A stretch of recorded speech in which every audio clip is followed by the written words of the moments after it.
Good morning. कैसे हो सभी? क्लास इंग्लिश में फिर से आपका एक बार स्वागत है। तो चलो जैसा कि हमने पिछली क्लास में देखा था एसएससी सीजीएल प्रीवियस क्वेश्चंस, तो उसी को कंटिन्यू करते हैं। तो मैं आज करवाने जा रही हूँ आपको एसएससी सीजीएल, जो कि 2 दिसंबर 2022 को हुआ था, और ये थर्ड शिफ्ट के क्वेश्चन है आपके। ओके, थर्ड शिफ्ट के क्वेश्चन पेपर है, तो चलो उसको करते हैं, देखते हैं कि कैसे अप्रोच करना है। ठीक है, यहाँ डिस्कस करने का मेरा बस एक ही मोटिव है कि पेपर को अप्रोच कैसे करना है आपको। अगर नॉलेज थोड़ी कम भी है ना, ओके, तो आपको कैसे वहाँ पे अप्लाई करना है, दिमाग लगाना है, तो वो चीज़ हमें देखना है। तो वो चलो स्टार्ट करते हैं। तो देखते हैं हम। तो क्वेश्चन नंबर जो आपका पहला है, select the option that can be used as a one word substitute for the given group of words or phrase. Adjust, make right, correct and amend. तो रिक्रूट मतलब तो होता है भर्ती करना, रिक्रिएट होता है फिर से किसी चीज को लाउ करना और क्रिएट करना, रिकोर्स सहारा, रेक्टिफाई होता है आपका किसी चीज में सुधार, अमेंडमेंट। ओके, तो आपका करेक्ट आंसर जो कि है वो है रेक्टिफाई। आगे बढ़ते हैं। A sentence has been given with a blank to be filled with an appropriate word, choose the correct alternative. Be it a chart or a replacing lemonade, lemon is the need of the hour in that summers. Banging होता है जब आप वो कहते हो ना, दरवाजे पे जोर जोर से पीटना या धक्का मारना, तो वही होता है पीटना या धक्का मारना, बैंगिंग। फ्रीजिंग, समर बिल्कुल ही बेतुका है। समर अगर फ्रीजिंग हो जाए तो उसे ठंडी ना बोले आप। स्कॉचिंग के बारे में सोचते हैं। और एलिविएटिंग होता है आपका किसी चीज को कम करना। ओके, तो यहाँ भी फिट नहीं बैठ रहा है, एलिवेटिंग भी फिट नहीं बैठ रहा है, तो आपका एक ही बचा स्कॉटिंग, जो कि जिसका मतलब होता है झुलसाने वाला। तो यहाँ पे करेक्ट होगा स्कॉटिंग समर्स। देखो ये है ना, अगर आपने रीडिंग की होती, अगर कॉन्टिन्यूस आप रीडिंग कर रहे हो, नॉवेल पढ़ रहे हो या न्यूज़पेपर पढ़ रहे हो, तो ये आप स्कॉटिंग समर्स से अवेयर होते, क्योंकि कई बार यूज होता है। और देखो जैसे रीडिंग करोगे ना, तो कुछ वर्ड्स ऐसे आएंगे फिर पेपर में आपके दिमाग में क्लिक करेगा कि अरे ऐसा मैंने देखा था। अगर आप याद नहीं कर पा रहे हो, वैसे तो वोकेबलरी आपको याद करनी ही करनी है, अगर नहीं कर पाए हो तो ये भी तरीका है। तो इसीलिए मैं बोलती हूँ रीडिंग करो, जो आपके इंटरेस्ट का टॉपिक है वही रीड करो। ओके, अब एक बात बताओ मुझे, स्कॉचिंग जो है ये क्या प्रॉपर्टी होल्ड करता है आपके ग्रामर का? ग्रामर में इसको क्या बोलोगे? आपको देख के ऐसा फील नहीं आ रहा है कि वर्ब का फर्स्ट फॉर्म प्लस आईएनजी है?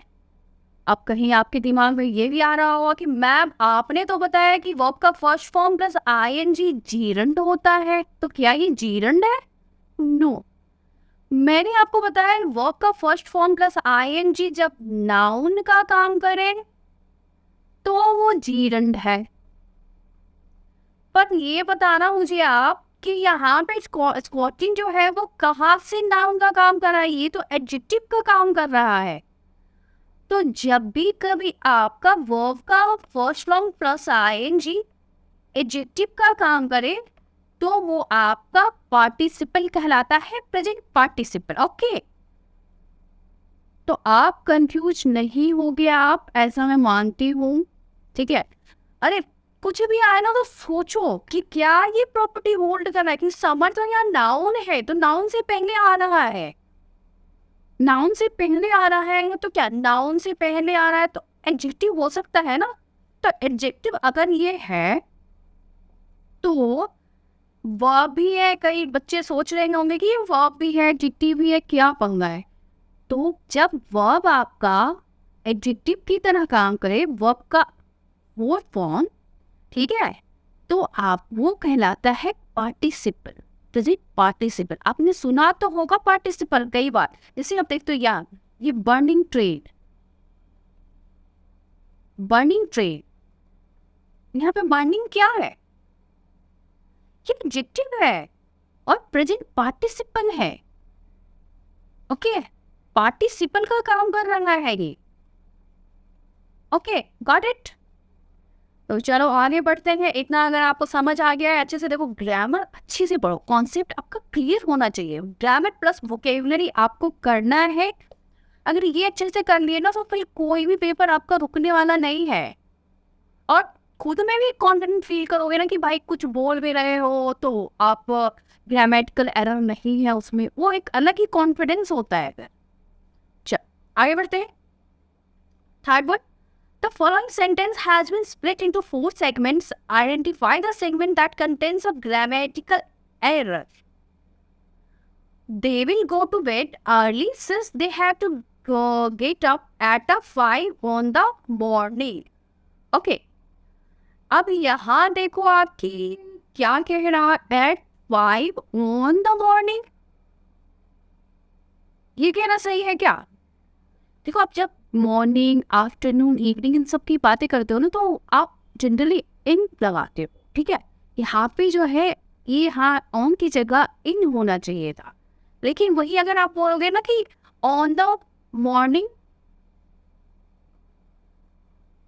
ऑफ 5th of December, अगर ये आप बोल रहे हो तो करेक्ट है, क्योंकि यहाँ पे स्पेसिफिक दिखा रहा है। तो वहाँ पे ऑन मतलब 5 दिसंबर की सुबह की बात हो रही है, तो यहाँ ऑन कहना सही है। लेकिन जनरल वे में आप कभी भी ऑन नहीं बोलोगे मॉर्निंग के साथ, आपको हमेशा इन द मॉर्निंग बोलना है, इन द आफ्टरनून और in the evening. Okay, got it. चल, तो यहाँ पे क्या आ था आपका, ये eight 5 on the morning. Next one, select the sentence with the appropriate use of preposition.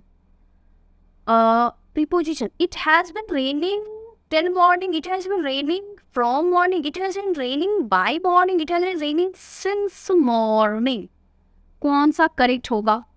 तो देखो यहाँ जो आपका करेक्ट होगा ना वो होगा it has been raining since morning. ये तो प्रेजेंट परफेक्ट कॉन्टिन्यूअस का सेंटेंस है ये। अगर स्ट्रक्चर आपको पता है तो ये तो बताइए आप। और जो सिंस है आपका वो पॉइंट ऑफ टाइम के लिए यूज होता है, पॉइंट ऑफ टाइम के लिए। तो आपको ये सेंटेंस देख के ऐसा नहीं लग रहा है कि ये पॉइंट की बात हो रही है। सुबह से मॉर्निंग जो है एक पॉइंट है, ओके।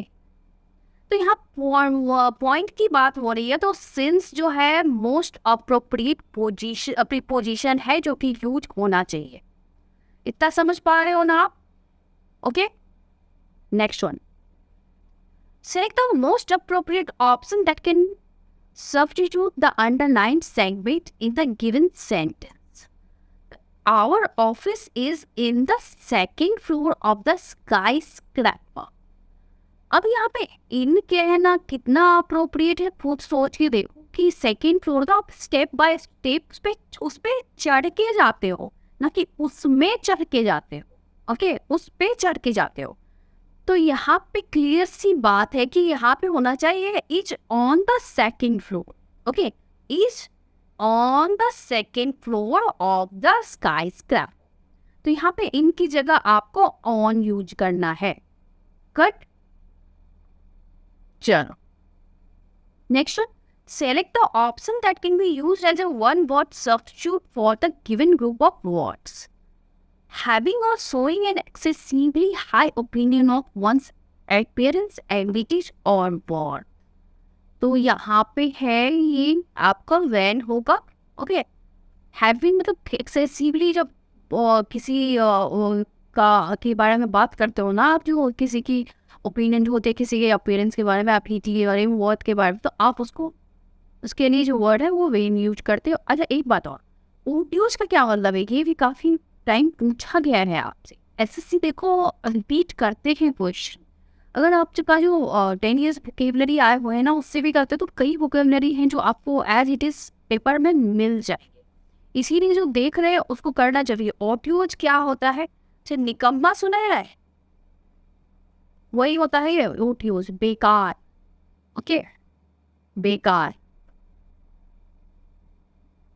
तो चलो आगे बढ़ते हैं।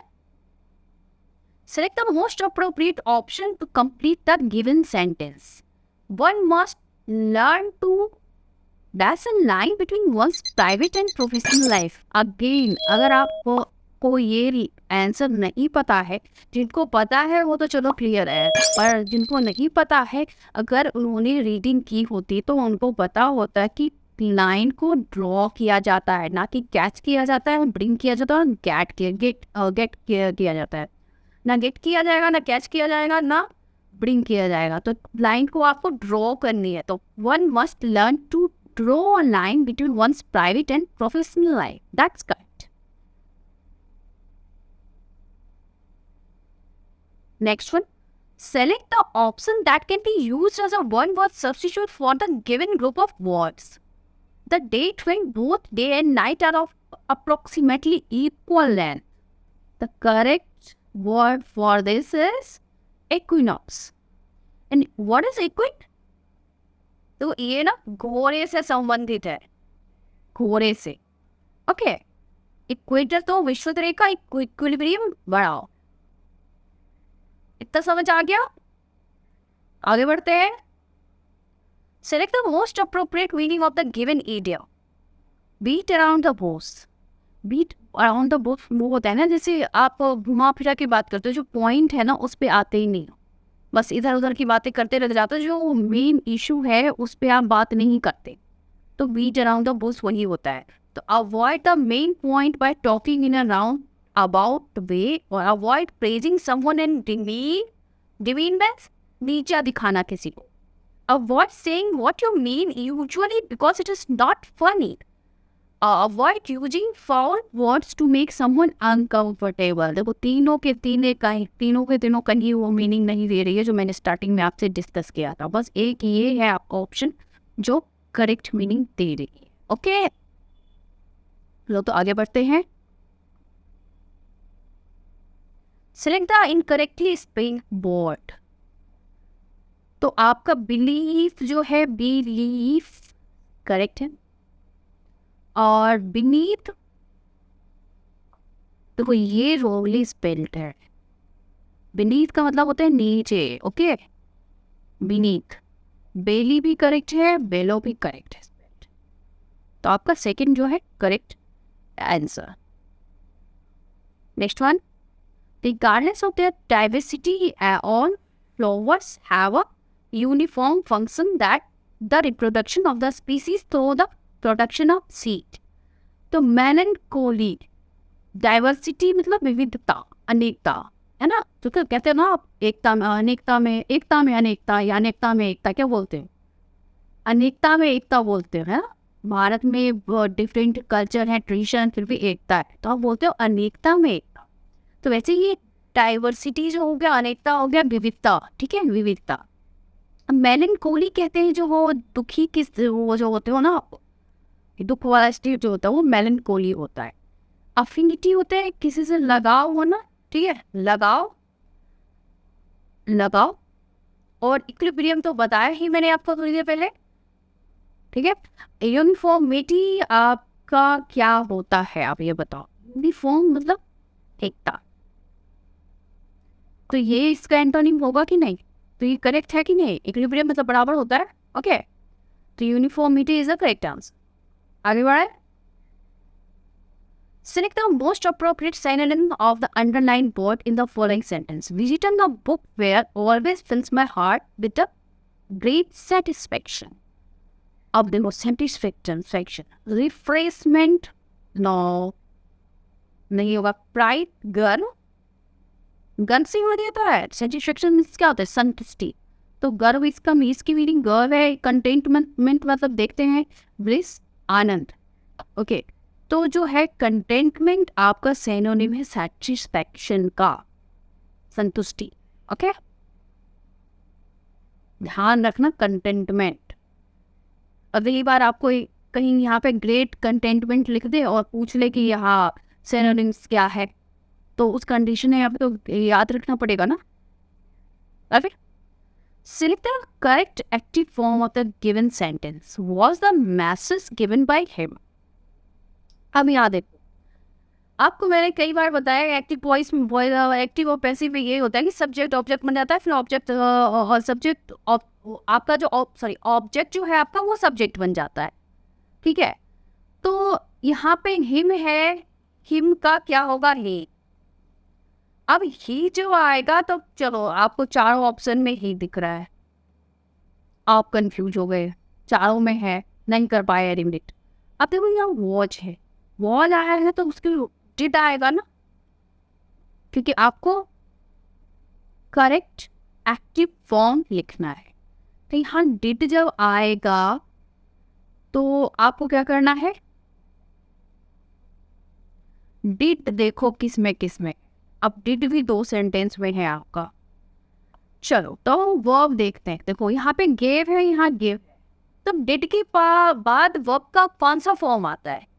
अगर आप क्लियर हो तो आपको पता होगा ये फर्स्ट फॉर्म आता है, तो अब आपको कोई कंफ्यूजन नहीं रह जाएगी, आप बेफिक्र होके जो है ये वाला did he give the message correct answer pick करोगे, फोर्थ वन।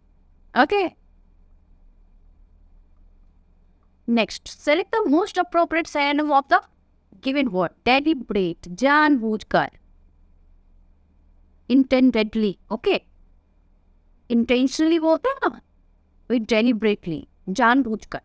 अब कैजुअल तो होगा नहीं, हैस्टी भी नहीं होगा, रस्ट भी नहीं होगा, तो क्या होगा, प्लानिंग जब आप कुछ करते हो तो सारा प्लान आपको पता होता है पहले से, तो वो जानबूझकर हो गया ना, फिर डेलिब्रेट और planned. Send, next one, select the correct indirect form of the given sentence. अब देखो यहाँ पे कैसे अप्रोच करना है आपको, right way to approach this question.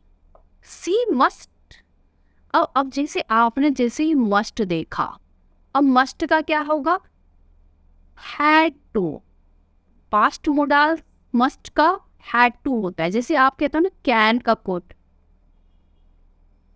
मे का माइट, वैसे ही मस्ट का होता है हैड टू। अगर देखो ये आपके ध्यान में है तो और भी आपको कुछ भी करने की जरूरत नहीं है। चलो ऑप्शन पे आते हैं। ऑप्शन देखो, she said she has to leave, अब यहाँ पे हैज टू आया, इनकरेक्ट। अब सी मस्ट हैव, ये भी इनकरेक्ट। अब इसमें देखा सी कुड, ये भी गलत, तो कौन बचा, सी हैड टू, ये करेक्ट हो। And she said that she had to leave all the bad habits. देख रहे हो ना, अगर आपको थोड़ा पता है तो आप कर ले जाओगे पेपर और 100% स्कोर करोगे। Okay, next, select the most appropriate synonym of the given word.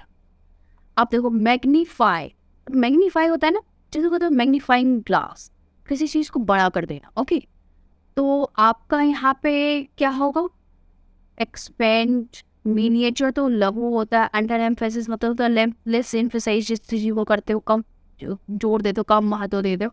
मैग्नेनिमस तो उदार होता है, ठीक है, उदार, तो इसका ये भी नहीं होगा, ये भी नहीं होगा, ये नहीं, एक वजह आपका एक्सपेंड, अगर किसी चीज को आप एक्सपेंड करते हो तो उसमें बड़ा दिखेगा। Okay, magnify, expand is the correct. choose the incorrectly spelled word। Incorrectly spelled कौन सा है, आप देखना, क्लेमेंसी होता है क्षमा, ठीक है, और एवरीसियस होता है आपका लालच। तो एवरीसियस का स्पेलिंग क्या होता है, एवरीसियस, OUS, UOS नहीं होता है, समझ रहे हो, क्लियर है। तो यहाँ पे ये हेजमोनी भी जो है ये आपका करेक्ट है, नॉस्टैल्जिक भी सही है, करेक्टली स्पेल्ड है, तो आपका एक यही हो गया लालची। तो एवरीसियस जो है लालच, वो आपको करेक्ट करना है, वहाँ यहाँ पे UOS की जगह OUS होगा, ठीक है। इसका मतलब क्या होता है, हैडमनी का मतलब होता है नेतृत्व करना। ओके, नेतृत्व करना नॉस्टैल्जिक होता है, किसी पुरानी बातों को लेके जब आप भावुक हो जाते हो ना तो नॉस्टैल्जिक हो रहे हैं, कोई पुरानी बातें आपको याद आ जाती है। आगे बढ़ते हैं। Select the option that expresses the given sentence in a passive voice. All his friends laughed at him. अब देखो यहाँ क्या होगा, him का ही होगा, तो मी अब laughed है यहाँ, तो यहाँ पे आपको क्या होना चाहिए, वो आ जाएगा ना। तो he was laughed, बताओ, he was laughed at by all his friends. अब ये किस में है, he became laughable to his friends, no. His friends were being laughed at by him, no. He was laughed at by all his friends is correct one. अब देखो, अब अगर आपको ये नहीं पता तो फिर आप इसको कैसे अप्रोच करते हो, ये देखते। He became laughable, ये कहीं से आपको लग रहा है ही आया है, तो उसके बाद जो है उसका वो तो इसके पास होना चाहिए ना, तो ये सेंटेंस ही सही नहीं है। अब ये तो चलो सही है। दूसरा देखते हैं, हिज फ्रेंड्स। अब इसमें हिज फ्रेंड्स कहाँ से बनेगा, सब्जेक्ट नहीं बनेगा क्योंकि ही बनेगा, और इसमें भी ऑल हिज फ्रेंड्स है, तो ये दोनों तो ऐसे ही घट गया। तो आपका एक मात्र ये बताना बचा ना, he was laughed at by all his friends. This is the correct one. आगे बढ़े, चलो। Select the option that can be used as a one-word substitute for the given group of words. One who has the ability to do many different things. Whether versatile or adaptable or expert or specialist, क्या होगा इसका? तो देखो, adaptable तो नहीं होगा, specialist आपको भी हो सकता है स्पेशलिस्ट, पर स्पेशलिस्ट तो किसी एक फील्ड का होता है। एक्सपर्ट ये भी नहीं होगा, तो वर्सिटाइल होगा ना, क्योंकि ability to do many different things. आप कई बार ये बोलते हैं ना वर्सिटाइल नेचर का है, तो एक से वो कई चीज़ें कर सकता है, तो इसका जो करेक्ट आंसर वर्सिटाइल है। Got it? आगे बढ़ते हैं ना। Rearrange the parts of sentence in correct order. देखते हैं इसका क्या होना चाहिए correct. Reports that toy shops and others to prepare for the Christmas rush, non-food retailers are struggling to get enough stock into their warehouses. अब देखो, यहाँ ये स्टार्ट हो रहा है, देयर आर रिपोर्ट्स या देयर आर टू प्रिपेयर। अब आप खुद ऐड करके दो, there are non food retailers are struggling to. कोई आपको सही लग रहा है, सही अरेंजमेंट दे रहा है जो, there are get enough stock into their warehouses. अब देखो आर है तो यहाँ पे ये रिपोर्ट्स आ रहा है, तो ये करेक्ट सेंटेंस है स्टार्ट करने के लिए। तो there are reports that toy shops and other, इसके बाद क्या आना चाहिए आपका, क्या आपको मीनिंगफुल लग रहा है, and other non food retailers are struggling to. अब इसके बाद आप देखो कि इसके बाद क्या है, ठीक है, टू व्हाट। अब यहाँ टू से लास्ट ही हो रहा है, तो फिर यहाँ टू दोगे क्या, नहीं ना, तो उसके बाद ये आना चाहिए आपका, to get enough stock into their warehouses to prepare for the Christmas rush. तो करेक्ट क्या हो गया आपका, PRSQ, ये फिर ये, ठीक है, फिर ये और उसके बाद ये। समझ पा रहे हो ना? तो ये दोनों सेंटेंस तो एक बात एक आया ही नहीं, क्योंकि अगर टू है फिर टू भी तुक्का सा लगेगा ना। चलो तो आगे बढ़ते हैं।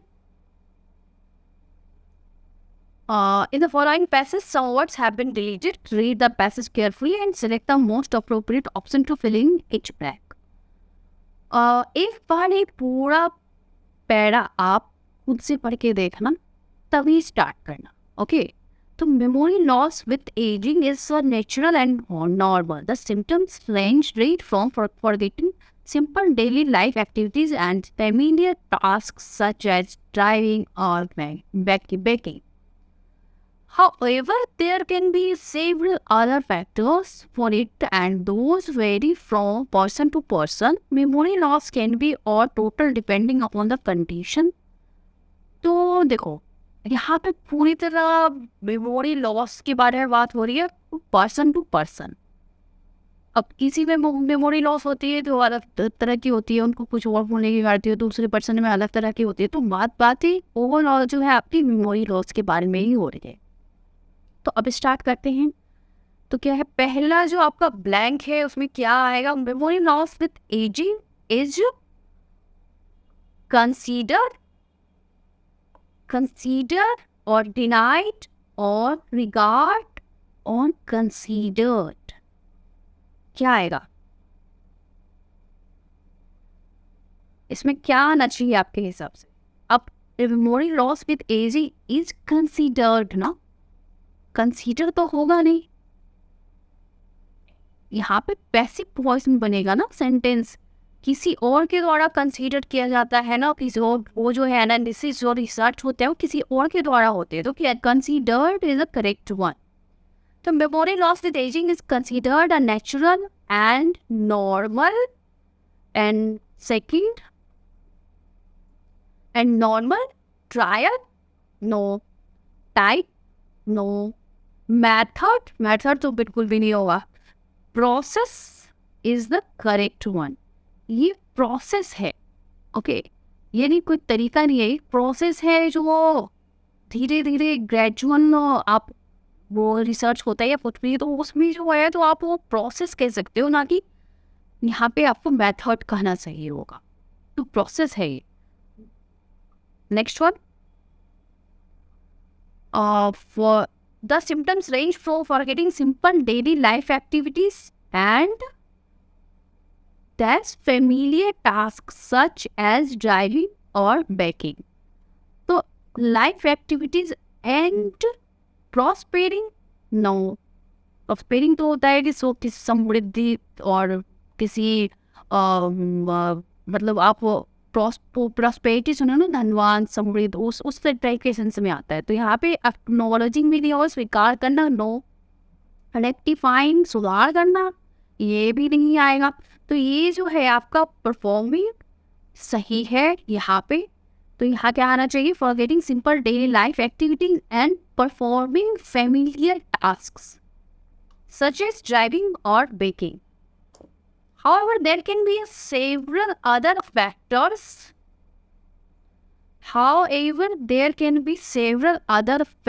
अब यहाँ क्या आना चाहिए? तो देखो, commendable, responsible, affluent, significant.